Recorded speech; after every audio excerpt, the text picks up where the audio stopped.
আসসালামু আলাইকুম। আশা করি সবাই ভালো আছেন। আমিও ভালো আছি। আজকে আমরা যাচ্ছি আমাদের পাশের গ্রামে সঠিবাড়ি চারমাথায় নামক স্থানে।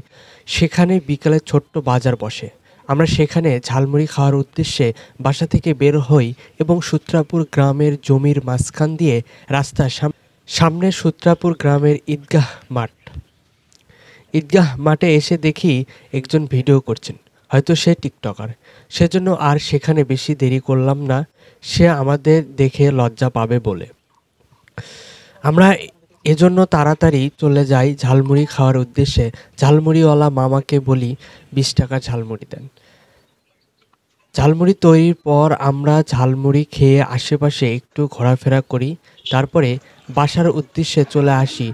আসার সময় দেখি সেই ঈদগাহ মাঠের টিকটকার একটা এখনো আছে। কিন্তু পাশের গ্রামের কিছু ছেলে এসে ক্রিকেট খেলছে বলে তার ভিডিও করা হচ্ছে না। সে তো হতাশ। তা দেখে নিজের একটু খারাপ লাগলো। কিন্তু আমি ক্রিকেটকে অনেক ভালোবাসি। এজন্য কিছুক্ষণ খেলা দেখলাম। তারপরে মাগরিবের আজান হবে বলে তাড়াতাড়ি বাসার উদ্দেশ্যে চলে আসলাম।